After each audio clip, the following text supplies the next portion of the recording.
Nah ini kan tentu berbeda ya, berbeda dengan teori yang kita dapatkan.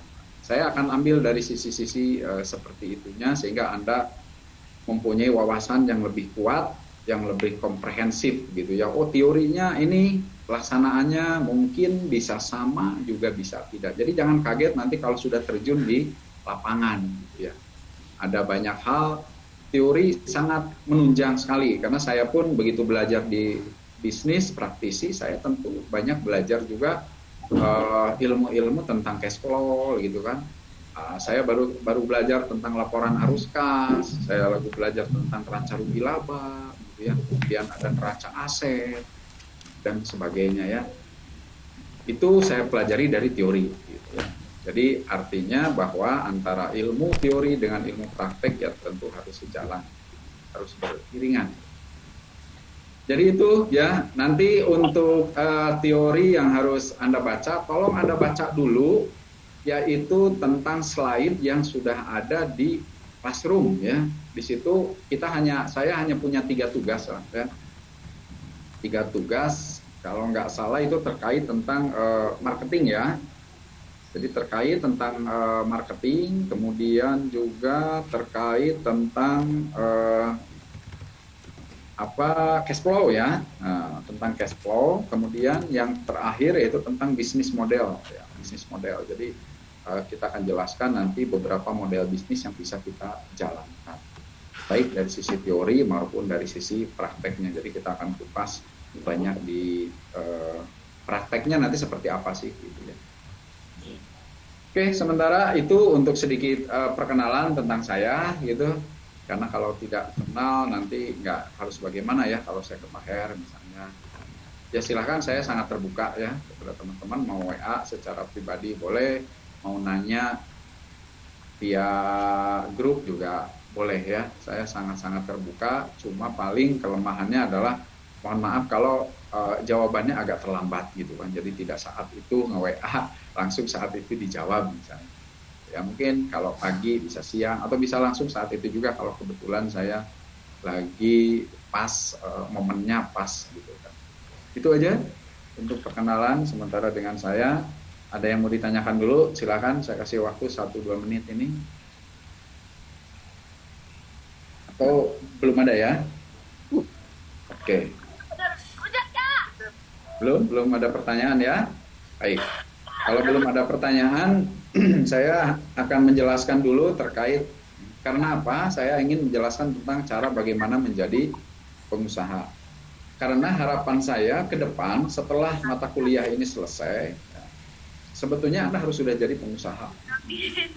Harus sudah jadi pengusaha. Jadi tidak hanya sekedar dapat nilai gitu. Sayang kalau menurut saya Anda hanya yang penting saya dapat nilai gitu kan.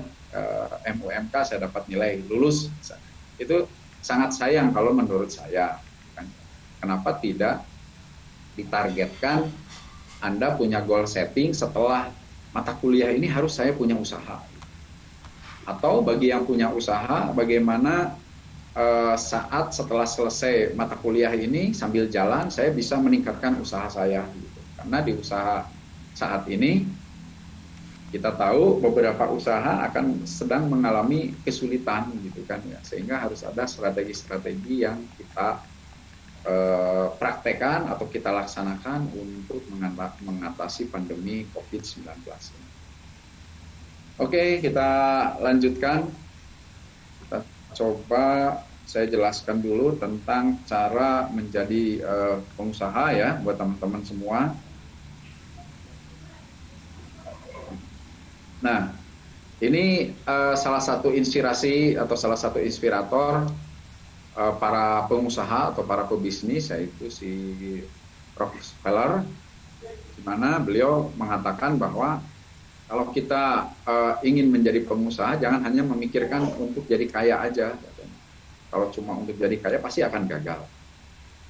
Harus bagaimana ya? Harus lebih. Kita harus punya mindset lebih daripada sekedar ingin kaya. Lebihnya apa? Lebihnya salah satu contohnya adalah bagaimana kita bisa bermanfaat bagi kehidupan orang lain. Ya. bagaimana kita ini bisa bermanfaat bagi orang lain, bagaimana kita bisa bermanfaat bagi saudara-saudara kita, bagaimana kita bisa bermanfaat bagi teman-teman kita, sahabat-sahabat kita. Jadi kalau misalnya Anda ingin berwirausaha, ya tentu harus bermanfaat bagi sekeliling kita.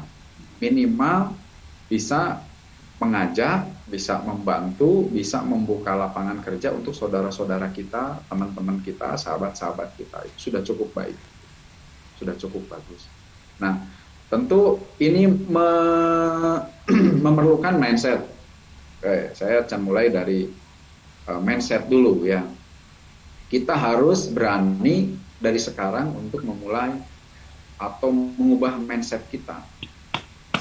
Karena mindset pengusaha, calon pengusaha atau calon bisnis gitu sangat berbeda dengan pola pikir calon karyawan atau calon pegawai gitu ya. Itu pasti sangat-sangat berbeda. Pak, apa yang dimaksud dengan mindset? Ya. Misalnya ada yang bertanya, apa sih yang dimaksud dengan mindset itu? Banyak orang lah, sering saya dengar lah mindset, pola pikir, tapi saya nggak paham itu apa sih sebetulnya. Mindset itu begini, teman-teman semua. Jadi kalau saya ambilkan contoh yang simple aja ya, saya ambilkan contoh yang simple aja. Kemudian pada saat saya reunian aja ya, dulu sebelum saya menjadi wirausaha, saya terjun di dunia wirausaha, saya mulai, karena saya dulu pegawai juga ya, jadi mindset saya dulu mindset pegawai terus. Gitu. Yang dipikirkan di dalam otak saya adalah bagaimana cara naik gaji gitu ya. Bagaimana saya mendapatkan uang lebih banyak dengan cara lembur. Saya pernah kerja di dua perusahaan besar, yaitu PT Coca-Cola di Jakarta dan juga di PT Kompipar yang di Padalarang. Nah, mindset saya saat itu adalah bagaimana supaya saya punya uang lebih dari sekedar gaji. Apa yang dilakukan? Ya, yang dilakukan udah aja, orang lain nggak mau lembur, saya ambil lembur gitu. Udah sama saya aja deh lembur gitu. Nah, kalau lembur nanti ada uang lemburan. Kemudian saya ngambil selama 1 tahun saya misalnya, selama 1 bulan saya tidak pernah izin, tidak pernah terlambat gitu kan.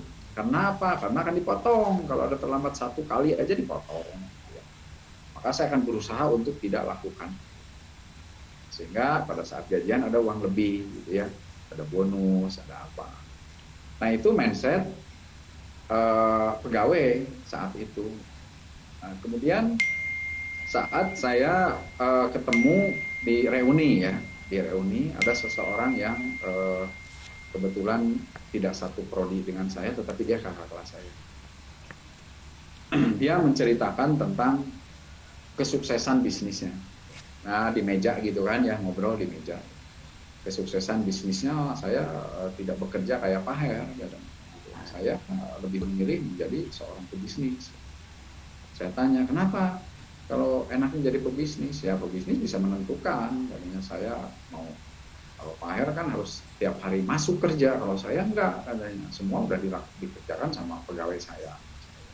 Nah, ada 2 pola pikir yang berbeda saat itu ya, di antara kami ya, di antara teman-teman kita gitu kan. Dari cerita teman saya yang udah sukses di dunia bisnis.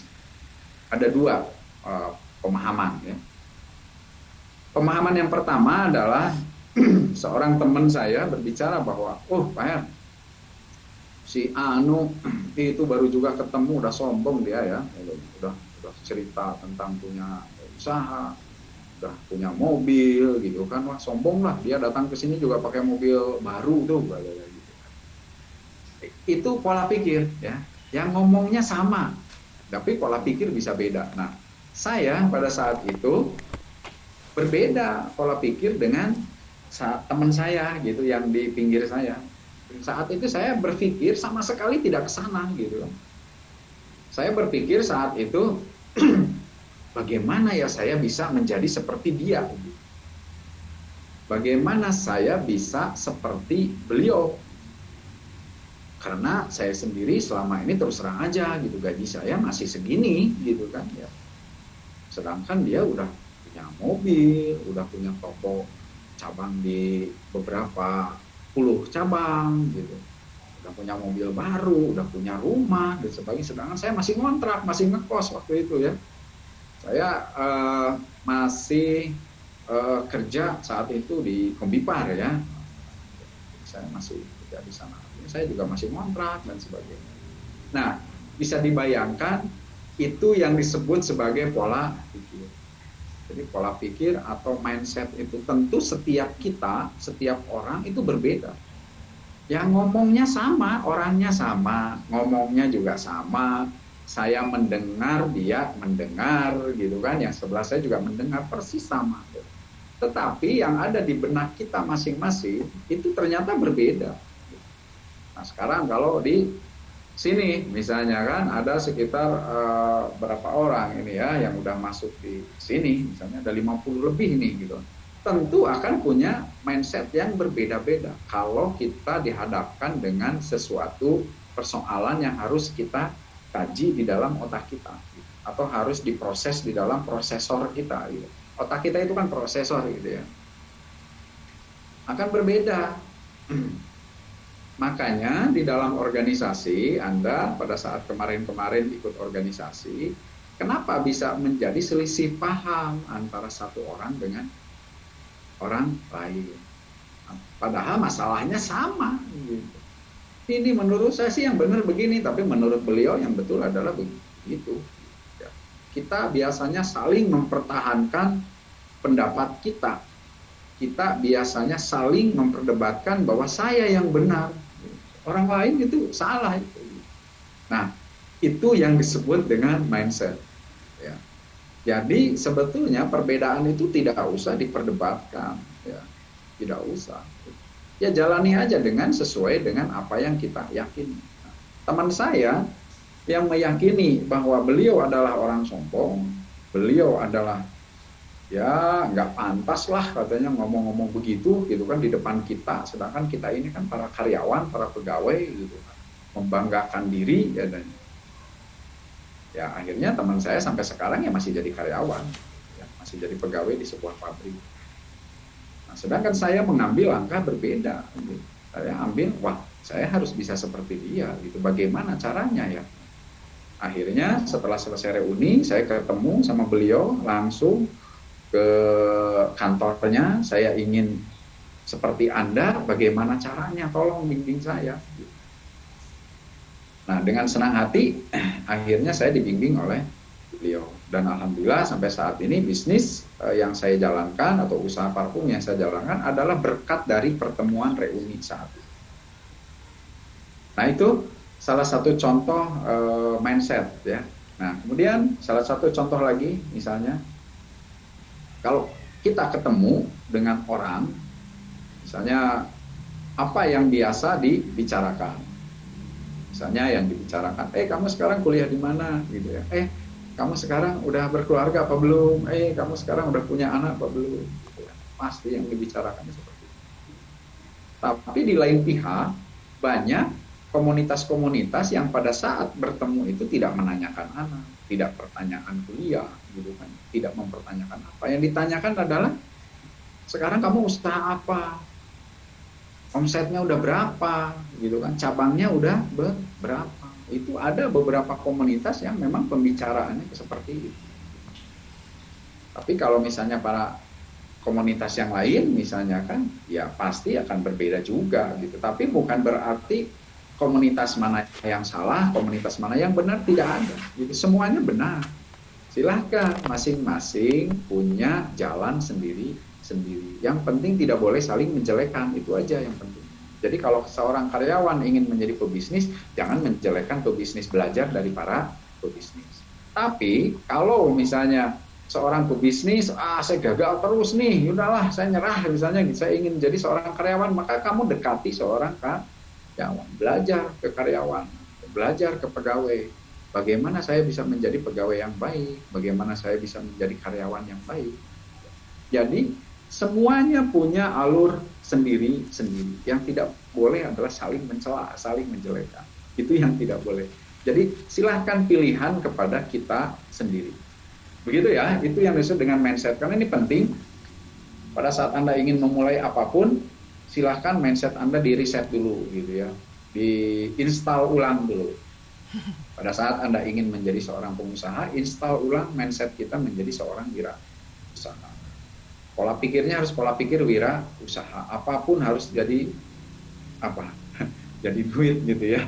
Bagaimana caranya nih gitu. Saya punya hobi misalnya hobi tanaman kembang misalnya. Bagaimana supaya hobi tanaman kembang ini bisa jadi bisnis? Oh, berarti dirawat dengan baik. Setelah dirawat dengan baik ditawarin kepada orang lewat online, jualin lewat online. Salah satu contohnya begitu ya. Oke, next. Nah, bagaimana cara? Anggaplah karena ini adalah materi kewirausahaan, anggaplah Anda semua sedang diinstal kepada arah menjadi seorang wirausaha. Suka atau tidak suka ya. Saya emang nggak suka Pak wirausaha. Nggak apa-apa. Yang penting jangan membenci gitu ya. Yang penting jangan membenci. Gitu. Itu yang paling penting gitu ya. Nah, bagaimana caranya supaya kita menjadi wirausaha? Karena harapannya adalah ya Anda nanti sudah bisa membuat proposal wirausaha. Kalau saat nanti membuat proposal wirausaha, kemudian langsung dijalankan nanti pada saat setelah selesai kuliah. Atau mungkin sekarang udah bisa langsung dilaksanakan. Itu lebih baik. Nah, bagaimana langkah-langkahnya? Langkah-langkah untuk menjadi wirausaha, contoh yang paling pertama adalah siapkan buku tulis dan pena. Lah, Pak, kenapa sih kita harus menyiapkan buku tulis dan pena ini buat apa ya? Gitu kan? Kan saya ingin jadi pengusaha, gitu, bukan jadi penulis nih. Nah, Anda untuk mencatat, karena kalau tidak dicatat suka lupa, ya. Nah, tapi Pak, kalau sekarang kan sudah canggih Pak. Iya betul. Sekarang Anda sudah canggih, sudah punya handphone, sudah punya note, gitu. Maka Anda boleh ditulis di note, ya, di note di HP Anda kan. HP Anda kan ada notesnya. Gitu. Silahkan Anda tulis 10 ide bisnis apa yang kira-kira menurut Anda cocok dengan Anda. Jadi Anda kalau lagi jalan kemana, misalnya lagi jalan-jalan lah, atau lagi ke kafe nongkrong, atau lagi rekreasi misalnya ya, atau lagi touring dan sebagainya, pokoknya cari ide bisnis apa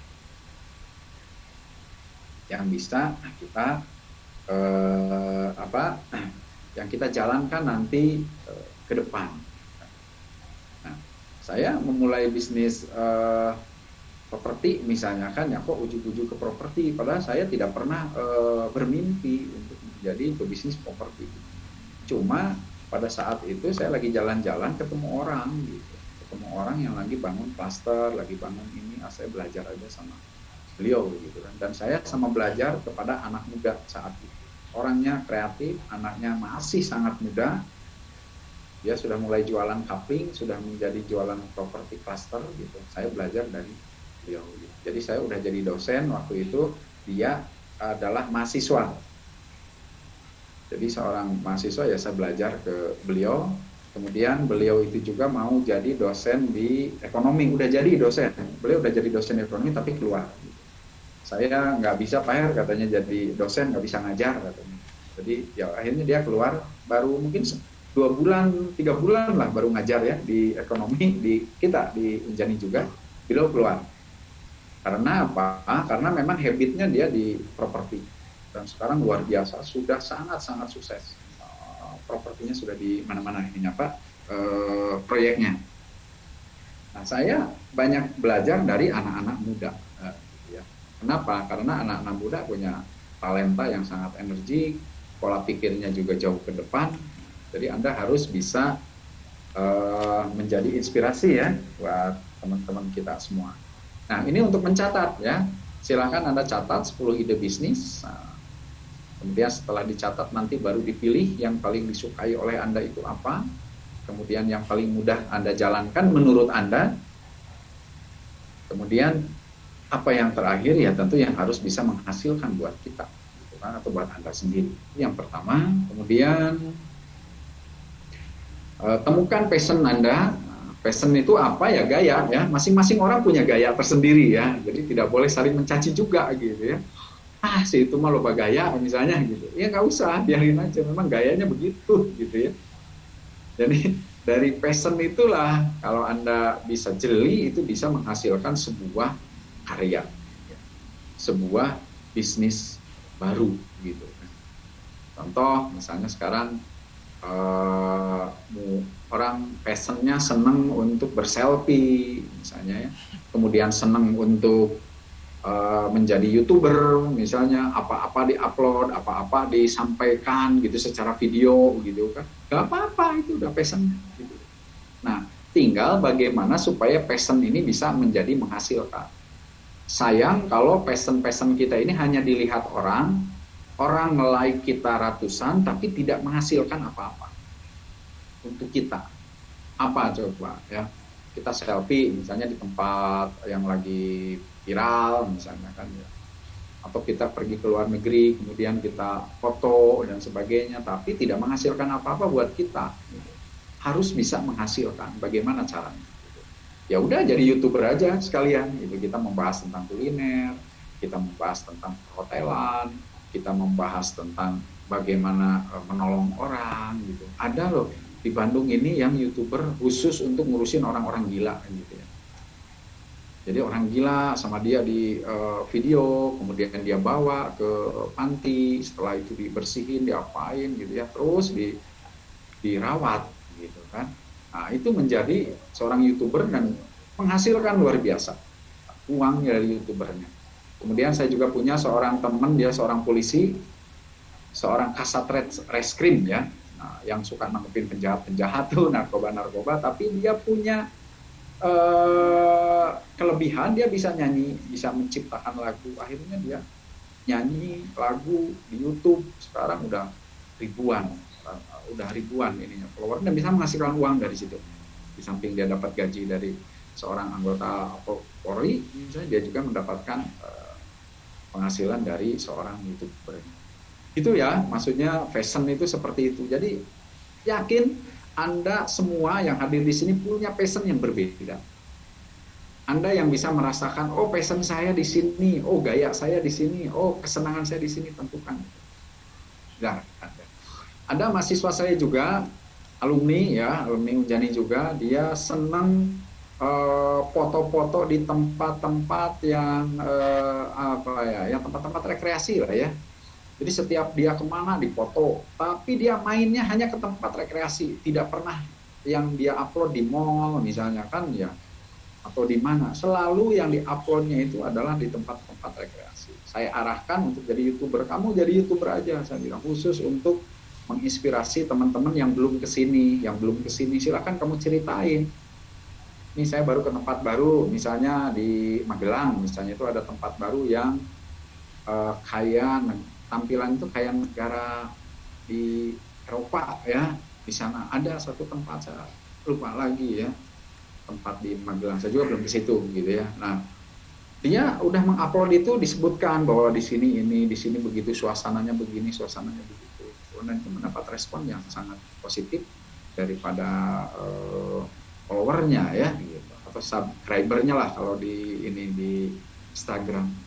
Dan dia berhasil, bisa menghasilkan sesuatu, padahal itu dari hobi, ya, berangkat dari senang dia jalan-jalan atau traveling. Gitu. Saya kasih tahu, hobi kamu harus bisa menghasilkan. Karena di luar sana ada dua mindset yang menilai kamu. Yang pertama, orang yang menilai kamu seorang yang sangat sombong, gitu kan? Karena apa? Main terus gawena, gitu kan, sombong-sombong amat sih orang ini.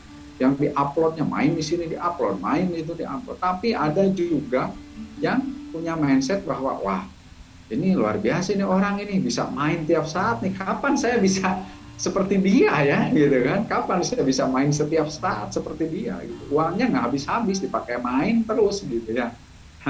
Apakah dia uangnya dari mana? Kita nggak usah mikir gitu kan, itu sangat-sangat privasi. Tentu saja dia punya bisnis. Saja dia punya saham di sebuah perusahaan gitu kan. Itu temukan passion Anda ya. Nah, next, kemudian survei ke usaha yang sejenis. Jadi kalau Anda misalnya nanti sudah mau memulai usaha, misal saya ambilkan contoh, sekarang yang lagi rame usaha apa? Yang lagi rame saat ini adalah usaha kuliner kopi atau membuka kafe kopi. Itu rame banget sekarang. Hampir di mana-mana orang buka usaha kafe kopi. Ya. Nah, Anda harus survei kepada orang yang sudah sukses di bidang ini. Cari orang sukses di bidang yang akan kita pilih. Siapa? Lihat di Instagram, atau Anda jalan-jalan ke kafe-kafe kopi, wah ini kopinya kok rame. Oh ini kopinya murah tapi rame gitu kan. Anda datangi beliau, kita minta saran dari beliau, Pak ini kenapa, atau Kang gimana ini bisnisnya bisa sukses seperti ini, apa tips-tipsnya nih gitu kan ya. Insya Allah para pebisnis biasanya akan dengan senang kalau kita berbagi ya. Jadi mindsetnya itu, karena saya hidup di dalam dua dunia gitu kan ya, yang saya pahami, kalau di dalam dunia bisnis, kalau teman kita sukses maka kita akan senang. Tapi kalau di dalam dunia usaha, kalau teman kita sebelah kita sukses, maka kita akan merasa tidak nyaman. Kenapa saya enggak seperti dia, gitu kan? Tapi dalam artian negatif. Itu biasanya begitu. Ya. Umumnya seperti itu. Ya. Maka yakin kalau kita ingin usaha di bidang tertentu, kamu harus banyak belajar kepada orang yang sudah sukses di bidang usaha yang sejenis yang akan kita jalankan. Kemudian, nah pertanyaan yang sering ditanyakan oleh para pebisnis yang akan baru mulai, kapan saya mulai bisnis? Sedangkan saya belum punya ilmunya. Saya mengikuti jejaknya Pak Kurdi Chandra, saat itu saya ikut juga workshopnya beliau, gitu. Nah, bisnis yang paling baik adalah bisnis yang dimulai. Jadi action aja dulu, dimulai saja dulu. Nah, setelah dimulai, maka kita akan banyak belajar. Akan ada tuntutan bahwa saya harus banyak belajar tentang SDM. Saya belajar tentang ekonomi SDM. Akan banyak hal yang harus saya pelajari. Apa nih? Waduh, gimana ya caranya marketing nih? Maka saya harus banyak belajar tentang ekonomi marketing. Setelah maju lagi usaha, oh ternyata keuangan itu harus di-manage ya, namanya keuangan. Kalau dulu kan nggak ada manajemen keuangan, keluar masuk lewat saya aja semua, gitu ya. Ternyata harus ada, karena semakin maju sistem keuangan harus semakin baik. Maka saya harus belajar ekonomi akuntansi. Begitu ya. Jadi pada saat memulai, mulai aja dulu, nanti sambil berjalan, maka kita bekerja ilmunya, kita belajar teori. Nah, Anda sebetulnya ini sudah luar biasa. Anda sudah belajar lebih daripada sekarang semester 7 kalau nggak salah ya. Jadi artinya sudah 3,5 tahun Anda belajar tentang ekonomi. Jadi menurut saya yakin Anda akan jauh lebih hebat, Anda akan jauh lebih sukses dibanding orang-orang yang belum pernah belajar sama sekali ekonomi. Jadi Anda sudah punya modal yang sangat besar. Anda sudah punya modal yang sangat hebat. Karena Anda sudah 3,5 tahun bisa dibayangin gitu ya. 3,5 tahun itu bukan hal yang sebentar itu ya. Jadi ilmu Anda itu sudah mumpuni. Tinggalnya ini yang kadang kita belum bisa melaksanakan. Tinggal apa? Tinggal action. Ya, tinggal memulai. Jadi banyak orang beranggapan bahwa kalau kita mau mulai berbisnis harus seperti mau masuk ke kamar mandi. Lah kok bisa gitu ya, mau masuk ke kamar mandi. Saya ambilkan contoh aja, kalau kita di rest area aja lah ya, kita lagi perjalanan misalnya. Kemudian Anda kebelet pingin buang air kecil misalnya. Maka udah otomatis itu di dalam mindset Anda, di dalam benak Anda, di dalam pikiran Anda pasti cari rest area. Begitu, wah ini udah rest area nih, langsung masuk rest area, kemudian Anda akan langsung masuk ke toilet dan langsung Anda kunci toilet. Anda tidak akan pernah berpikir apakah di dalam toilet itu ada airnya. Anda tidak pernah berpikir apakah toiletnya lagi mampet atau enggak. Anda nggak akan pernah berpikir karena sudah ketemu. Nah, beli gitu kata beliau ya, kata Pak Purdi, kalau mau masuk atau kalau mau memulai berwirausaha atau berbisnis, mulailah berpikir harus seperti Mas mau masuk kamar. Itu maksudnya ya. Paham ya? Kita next. Mulai dari yang terkecil. Itu saya kira logis ya, di dalam ilmu ekonomi itu pun sama. Kalau kita mau mulai berbisnis, kita mulai dari hal yang kecil dulu ya. Pak, saya ini seorang karyawan, Pak, saya ini seorang mahasiswa, apa bisa menjadi pengusaha? Sangat-sangat bisa ya. Saya melihat ada seorang mahasiswa di Unjani juga sudah banyak ini orang-orang yang mungkin salah satunya adalah dari Anda ya, mungkin salah satunya yang hadir di sini. Saya yakin akan banyak yang hadir di sini yang sudah menjadi pengusaha ya, tapi statusnya masih jadi mahasiswa. Nah, Anda jangan malu ya, Anda jangan merasa risih, jangan merasa malu untuk bercerita tentang usaha, tentang bisnis Anda, karena salah satu penghambat untuk bisnis itu bisa berkembang karena kita malu. Saya saat itu merasa sangat bangga begitu saya baru mulai, padahal ya saya baru mulai, itu pun masih nebeng ke punya tokonya adik saya di Ciawi Tasikmalaya di sebuah kecamatan. Tapi saya sudah merasa bangga dan saya sudah merasa menjadi seorang pengusaha gitu. Saya selalu sebutkan kepada orang yang ketemu bahwa saya sekarang usaha parfum ya, nanti kalau butuh parfum ke saya ya, ini kartu namanya, Anda WA saya gitu. Nah, seperti itu ya ininya. Jadi mulai dari hal kecil. Nah, kemudian carilah mentor. Mentor itu adalah guide. Pak, kenapa saya harus punya mentor? Nah, mentor itu adalah akan mengguide kita supaya kita bisa cepat sampai ke tujuan. Kalau Anda sendiri-sendiri, misalnya di dalam dunia bisnis, Anda akan gagal. Gagalnya itu 99% itu kemungkinan akan gagal. Contoh misalnya, saya mau bisnis kopi, udah saya sendiri, beli sendiri alatnya, kemudian saya ngeracik sendiri, saya ngedekor sendiri dan sebagainya, setelah itu sudah langsung dijalankan. Itu kebanyakan bisnis seperti itu akan gagal. Karena apa? Karena tidak tahu medan, ya. Tidak tahu bisnis kopi itu harus bagaimana. Bagaimana cara mendatangkan konsumen, bagaimana cara marketingnya, bagaimana supaya kopi kita disukai oleh banyak orang, bagaimana cara bikin daftar menu dan sebagainya gitu. Tentu mentor kita yang sudah punya pengalaman di bidang kopi, nah itu pasti akan jauh lebih pengalaman. Jadi kita itu kalau ingin cepat, bisnisnya meluncur dengan cepat, maka harus cari mentor. Nah, mentornya siapa? Anda boleh pilih kepada yang tadi, yang pernah kita kunjungi, yang pernah kita survei, bahwa usahanya udah bisnis atau bisnisnya sudah sukses duluan. Nah, itu bisa kita jadikan mentor. Salah satu yang menurut Anda enak, menurut Anda diskusinya nyaman, menurut Anda orang ini pas di hati dengan kita, gitu kan, satu visi, satu misi, Anda jadikan mentor dia. Kang, izin saya ingin jadi Akang, boleh, mau nggak menjadi mentor saya minta bantuan Akang lah, saya ingin usaha. Pasti mau, ya. Kemudian,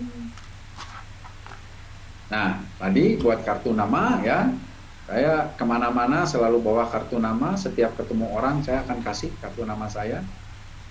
Nggak usah berpikir bahwa kartu nama kita akan dibuang, nggak usah dipikir kartu nama itu tidak akan dibaca. Itu bukan urusan kita. Urusan kita adalah marketing gitu ya. Jadi dimanapun kita berada, udah kita jualan produk kita. Ya, kita kasih kartu nama kita. Kalau butuh A, nanti hubungi saya. Terus buat kartu nama ya. Nah, kartu nama sekarang ini bisa ada yang fisik, bisa ada yang di digital. Anda bisa bikin banyak aplikasi saat ini, aplikasi kartu nama di Play Store ya, banyak, Anda bikin aja. Enaknya di sini kalau Anda sudah berbisnis, silahkan Anda mau menyebut kita ini apa. Apakah Anda mau menyebut bahwa Anda itu seorang owner? Boleh, owner. Misalnya. Anda tulis di bawahnya owner. Misalnya Budi Advertising, misalnya, kan ya. Atau misalnya Rasa Fashion, misalnya, silakan, ya. Anda boleh menuliskan di situ apa, nanti nulisnya mau owner, mau direktur marketing, mau direktur utama, mau CEO misalnya, itu terserah kita, orang lain nggak akan protes sama kita, orang usaha kita kok gitu kan. Dan jangan ngerasa, Pak, saya belum punya toko, Pak, saya masih jualan orang lain, bebas, silakan, kita tetap owner dalam bisnis. Supaya apa? Supaya apa yang kita tulis itu menjadi doa buat kita, ya. Jadi jangan setelah usaha gede baru bikin kartu nama gitu. Kalau bisa sebelum punya usaha Anda bikin kartu nama duluan gitu. Harusnya begitu, ya. Bikin kartu nama aja dulu. Saya mau bisnis jualan cilok misalnya gitu kan. Yang terkenal itu di Cimahi itu cilok BPRI itu ya. Terkenal itu cilok BPRI.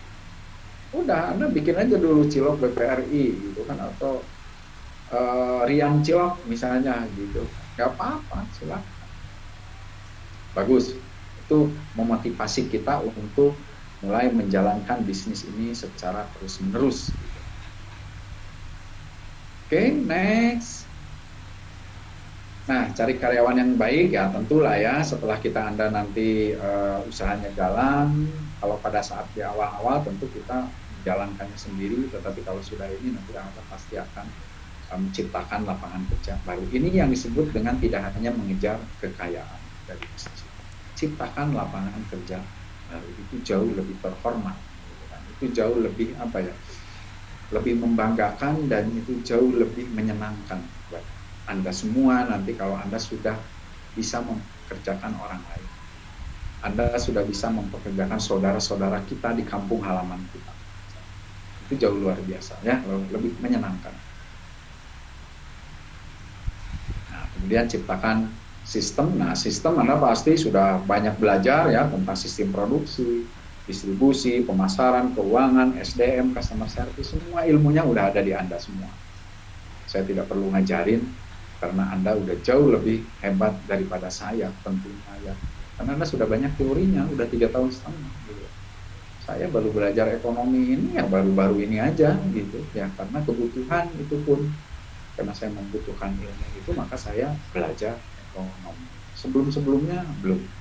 Jadi hanya menjalankan ya apa adanya aja gitu ya. Ternyata salah, ternyata harus didukung dengan ilmu ekonomi. Sehingga saya memberanikan diri untuk mengambil kuliah lagi. Karena kalau saya kuliah lagi S1 usianya sudah tidak memenuhi lagi gitu kan ya. Ya udahlah, ambil yang tinggi-tinggi aja sekalian gitu ya. Walaupun memang keteteran juga ini saya ya, ambil sekolah di ekonomi. Tapi saya terus belajar, insya Allah bisa lah, kalau belajar pasti akan bisa. Oke ya, hindari one man show atau single fighter. Jangan sendiri, tetapi kalau pada saat di awal itu pasti akan Anda sendiri dulu. Nah, ini terlibat seminimal mungkin. Nanti itu kalau Anda sudah menjadi owner, sudah menjadi owner yang memang berhasil, maka Anda sudah menciptakan bisnis baru, bisnis A. Kalau bisnis A ini sudah jalan, maka Anda terlibat seminimal mungkin nanti di bisnis itu. Kenapa? Karena Anda harus menciptakan bisnis yang baru. Jadi kalau yang ini sudah jalan, maka Anda ciptakan lagi bisnis apa lagi nih yang baru. Setelah yang baru ini jalan lagi, Anda ciptakan lagi bisnis apa lagi yang baru. Gitu ya. Pada saat Anda menjalankan bisnis baru, tentu Anda harus terlibat secara full time sebagai owner untuk di bisnis yang baru dirintis. Nanti kalau sudah jalan, maka Anda tidak perlu harus full time di sana, karena kita harus memikirkan untuk membuka peluang-peluang baru. Ya. Itu maksudnya terlibat seminimal mungkin. Kemudian pada saat Anda mau launching, maka jangan langsung di opening, tetapi Anda lakukan dulu yaitu namanya soft opening. Soft opening itu apa? Soft opening itu adalah kita ingin mengetes pasar ya. Nah, kalau Anda mengumpulkan semua orang, kan itu pasti akan ngebludaknya, nggak akan terkendali gitu. KPI kita bisa rusak, toko kita bisa rusak. Maka Anda cukup pada soft opening itu, Anda cukup mengundang teman-teman kita yang terdekat, keluarga-keluarga kita yang terdekat, sahabat-sahabat kita, tetangga-tetangga kita. Gitu. Kan itu udah jelas nanti jumlahnya berapa gitu ya. Wah ini nampung lah di kafe saya atau di restoran saya misalnya kan, atau di bisnis saya apa, silahkan bisnisnya apapun gitu ya, nampung lah ini misalnya nampung 50 orang misalnya. Ya udah orang undang 50 orang. Nah saya melihat tes pasar ini dilakukan juga oleh pengusaha yang sekarang ini lagi bagus, yaitu Sate Marangi Hajah Maya, itu di Baros ya.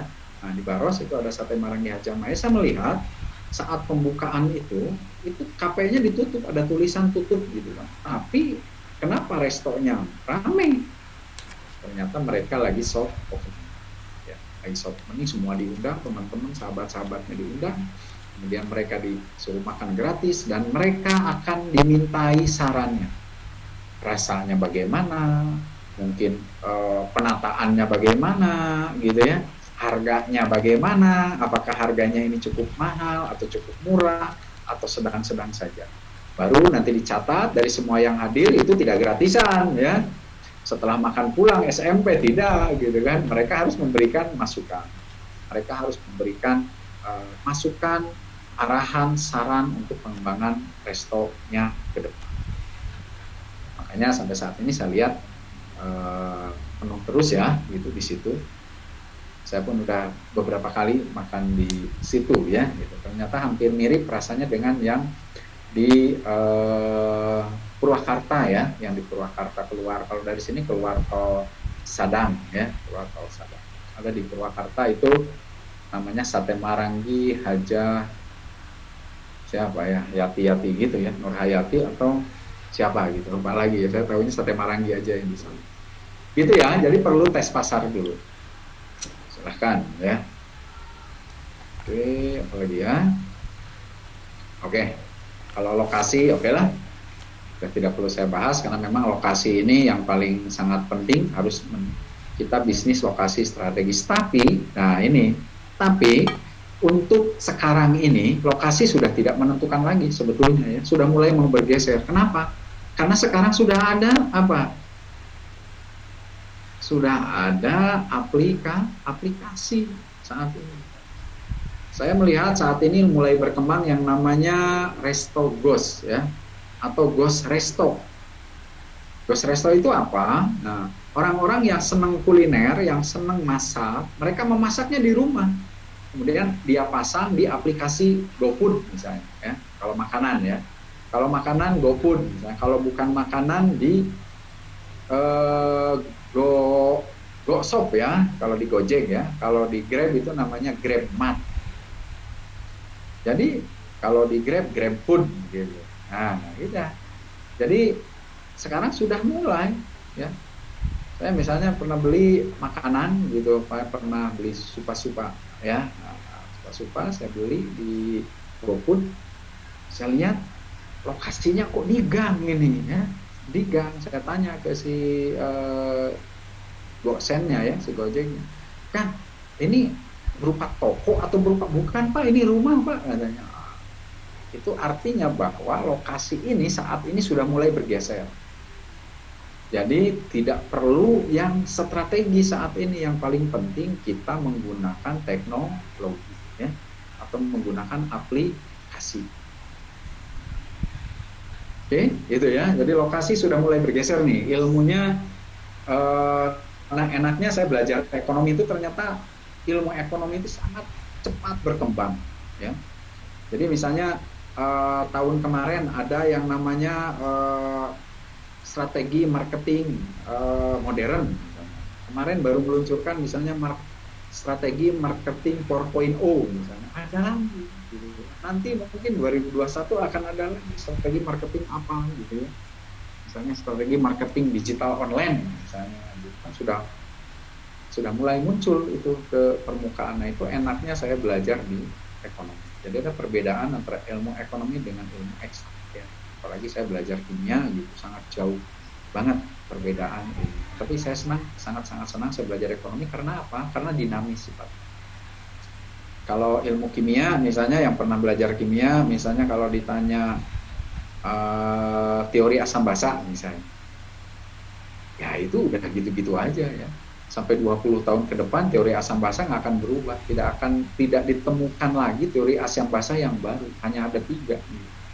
Itu teori asam basa Arrhenius, teori asam basa Bronsted-Lowry, teori asam basa Lewis, hanya ada 3 sampai sekarang. Saya mulai dari kuliah S1 tahun 92 sampai sekarang udah tahun 2000, udah mau 2001, masih itu yang saya bahas gitu. Jadi dosen kimia itu enak juga sebetulnya jadi dosennya, tapi ilmunya perkembangannya kalah jauh sama perkembangan yang membuat saya senang bisa belajar ya. Gitu ya. Jadi strategis ini harus, lokasi strategis ini termasuk kunci kesuksesan usaha, namun sekarang sudah mulai bergeser gitu. Silahkan digang aja sekarang udah bisa menghasilkan uang. Yang penting Anda tahu caranya, itu yang paling penting. Mau belajar caranya. Oke, pisahkan kelola keuangan pribadi dengan keuangan perusahaan. Ya. Jadi buatkan laporan rugi laba yang sederhana aja. Bisa Anda sudah lebih advance dari saya, Anda sudah paham pasti laporan rugi laba itu seperti apa ya. Karena di manajemen juga kan belajar akuntansi dasar ya, pasti belajar. Nah, saya hanya ingin berbagi sedikit aja. Silahkan bagi Anda yang mau mencoba aplikasi gratisan di Play Store, dan saya sangat terbantu untuk memisahkan pengelolaan keuangan. Pak, saya kan masih menggunakan, misalnya masih menggunakan kiriman dari orang tua gitu. Nggak apa-apa, boleh. Walaupun misalnya masih kiriman dari orang tua, Anda sudah boleh menggunakan aplikasi ini. Tulis saja misalnya tanggal segini, saya dapat transferan dari orang tua. Tulis pemasukan transferan orang tua 500.000 misalnya. Masukkan, sehingga kita bisa tahu, oh uang kita ada segini sekarang. Nanti besok misalnya Anda beli makan misalnya, tulis pengeluaran makan pagi misalnya 15.000. Oh berarti uang kita sekarang tinggal 400 sekian lagi, atau 500.000 kurang 15.000. Terus Anda catat seperti itu, sehingga itu menjadi habit, sehingga itu menjadi kebiasaan Anda. Saya dulu juga berpikir ngapain sih mesti dicatat-catat segala gitu kan, ya udahlah uang saya kok gitu, uang saya mau lemparin, mau saya makan sendiri terserah gua kan gitu ya. Itu karena masih jiwa muda gitu. Ternyata sampai sekarang saya masih pakai, sehingga saya bisa tahu uang cash yang ada di dompet saya berapa, uang yang ada di rekening saya berapa misalnya ya, uang di luar berapa gitu kan, uang yang masih di konsumen atau di mitra kita berapa dan sebagainya. Itu luar biasa, sangat-sangat membantu kita ya gitu. Oke, saya ingin berbagi, boleh nanti Anda foto aja ya, saya lihat kan sebentar. Nah, ini aplikasinya ini ada 3 aplikasi, yaitu catatan keuangan ya. Catatan keuangan yang kemarin, ada catatan keuangan yang ada hijau atau abu ya, abu. Kemudian ada aplikasi buku tabungan. Oke, silakan kita ya, sudah dipoto ya. Halo? Sudah, Pak. Sudah, Pak. Oke, terima kasih. Jangan sampai pada tidur ini ya, saya ini. Oke, terima kasih. Itu aplikasi yang Anda bisa pakai, silahkan yang mana yang cocok dengan Anda. Saya pakai ketiga-tiganya. Jadi kalau Anda misalnya udah punya bisnis A, Anda pakai aplikasi catatan yang warna oranye misalnya. Kemudian Anda punya ini untuk catatan pribadi saya, Anda boleh pakai catatan yang berwarna abu-abu. Oh ya, saya punya beberapa rekening misalnya, dan saya ingin tahu rekening saya pindah ke sini, pindah ke situ, pengeluaran rekening, Anda boleh install buku tabungan. Anda diinstal aja dulu, ini gratis ya, bukan saya promo karena saya juga nggak tahu ini yang bikin siapa. Saya hanya ingin memberikan sharing aja ilmu-ilmu yang sekiranya bisa bermanfaat buat saya sendiri dan teman-teman semua, atau buat Anda semua bisa bermanfaat gitu kan.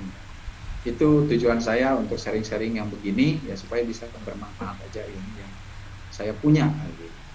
Oke, saya kira itu saja dari saya untuk pertemuan hari ini. Nanti pertemuan berikutnya kita akan sedikit membahas tentang ilmu marketing yang menjadi bahan daripada mata kuliah yang memang harus Anda pelajari ya. Ini disebutnya, kalau ini suplemen aja, sifatnya ini sebagai suplemen aja supaya menggugah Anda, bahwa memotivasi Anda bahwa saya harus jadi pengusaha. Itu harapan saya. Tentu harapan dosen-dosen MUMK yang lainnya pasti sama. Kemudian saya ingin tanya juga, Anda sudah punya diktatnya Bu Eka belum?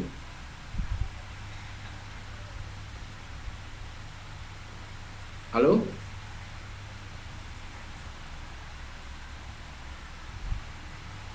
Halo? Ya, Belum, Pak. Pak. Belum, Pak. Belum, Pak. Belum, Pak. Belum, Pak. Belum, Pak. Kok belum? Nggak dikasih atau gimana ya? Atau nggak minta Anda? Saya coba nanti konfirmasi dulu sama Bu Eka ya, karena nanti juga bahan-bahan ujian, kemudian bahan UAS lah ya, bahan UAS juga kemungkinan akan banyak dari sana. Ini hanya sebagai suplemen aja yang saya sampaikan ini gitu ya. Tapi nanti untuk ujiannya tetap saya mengikuti gayanya yang di ekonomi tentunya ya. Saya kan harus mengikuti pola yang ada di ekonomi seperti apa. Kalau kemarin UTS-nya kan multiple choice ya. ABC atau ABCD ya, ABC kalau nggak salah ya. Karena saya juga ikut menyumbangkan soal-soal yang saya dengan Pak Lukni, dengan Bu Eka juga bikin soal. Jadi yang bikin soal bab 1 sampai bab 3 itu saya sama Pak Lukni ya. Nah, nanti juga kemungkinan akan sama seperti itu soal-soalnya. Jadi Anda harus punya ya minimal punya modul lah ya gitu yang bisa Anda pelajari. Oke, silakan. Ada pertanyaan? Kita akan tutup untuk perkuliahan hari ini karena lama-lama juga bikin membuat Anda bosan juga gitu kan ya, pastinya lama-lama tuh ini ya cenayo jualan obat terus gitu ya. Sebetulnya saya kalau ngajar senangnya semua videonya ditampilkan sehingga kita bisa interaktif, karena saya tidak tahu yang muncul di sini yang tanpa video itu orangnya ada atau enggak gitu kan ya. Jadi saya bisa saja nanti panggil misalnya ini tapi saya kira nggak etis lah ya. Saya tidak dalam manfaat seperti itu. Saya bisa aja panggil misalnya Billy, misalnya Desti, Divana, Alma, coba kamu jelaskan tentang ini, bisa sebetulnya. Tapi saya nggak akan lakukan itu karena itu cara-cara yang dipakai waktu kita zaman sekolah di SMA dulu ya. Yang penting tugas saya sudah tersampaikan untuk menyampaikan materi saya, mangga silakan Anda sendiri yang menentukan nasib Anda sendiri. Nasib Anda ada di tangan Anda, bukan di tangan saya. Gitu ya. Saya hanya ingin punya suatu saat nanti merasa bangga dikala ada mahasiswa-mahasiswa saya, Pak, alhamdulillah Pak, saya sudah punya usaha ini Pak, alhamdulillah Pak, saya sudah punya ini, alhamdulillah saya sudah punya omset sekian, alhamdulillah Pak, saya sudah punya ini. Nah, itu sangat-sangat membanggakan bagi seorang dosen. Karena saya dosen kewirausahaan, jadi yang dibicarakannya kan harus kewirausahaan ya, gitu. Oke, ada pertanyaan Kak? Silakan. Oke, kayaknya nggak ada. Terima kasih, saya kira cukup untuk hari ini. Assalamualaikum warahmatullahi wabarakatuh. Selamat siang buat semuanya, salam sukses buat semuanya ya, semangat ya. Oke, bye. Baik, Terima kasih, Pak. warahmatullahi wabarakatuh. Terima kasih, Pak. Bye.